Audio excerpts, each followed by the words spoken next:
Декабрь 1992 года был одним из самых тяжелых месяцев в Отечественной войне народа Абхазии. В тылу не было ни света, ни тепла, ни еды. Самая тяжелая участь постигла шахтерский город Куарчал. Он был блокирован грузинскими оккупационными войсками. Население гибло от холода, бомбежек и начавшегося голода. Единственным способом связи с внешним миром была авиация. Российские вертолеты осуществляли гуманитарные рейсы. На обратном пути они брали беженцев. Прежде всего, женщин и детей.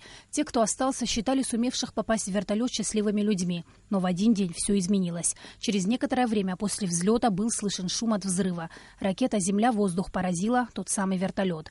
Люди окаменели от ужаса. Только позже стало известно, что трагедия произошла над Латой. Трудно было поверить, но жестокость врага перешла все границы. В результате этого варварского акта погибли 87 человек. Прошло почти четверть века, но боль потери не утихает. Нет, время не лечит. Таисия Гуня вспоминает этот день как кошмарный сон, который не заканчивается. Оставив племянницу с ее маленьким ребенком за неделю до случившегося, Таисия вылетела в Гудауту с ранеными. Она и предположить не могла, что среди погибших будут ее родные. Мне говорят: Тася, ты знаешь, что твоя племянница здесь? А я-то оставила ее здесь, в Кварчеле. Я говорю: как она здесь? Я говорю: я ее в Кварчеле оставила. Нет, говорит, она с ребенком здесь. Я говорю: тоже в вертолете сгорела. И была в вертолете. И когда начали их снимать с вертолета, я тоже кинулась помогать, чтобы что-то сделать. Но нас не пустили туда. Каждый год в этот день в городе Куарчал вспоминают жертв Ладской трагедии. Сотни людей идут к мемориалу, установленному на месте, с которого взлетел в тот трагический день вертолет с женщинами и детьми. Ложатся цветы к холодному памятнику, который стал напоминанием о человеческой жестокости.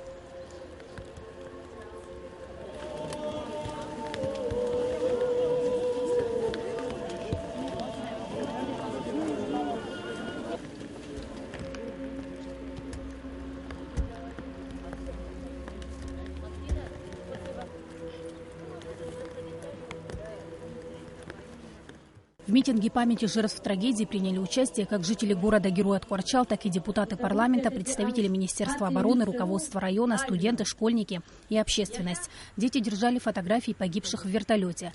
Со своими учениками, чтобы почтить и дать дань тем людям, которые погибли за нашу свободу, за нашу жизнь, за наше счастливое будущее.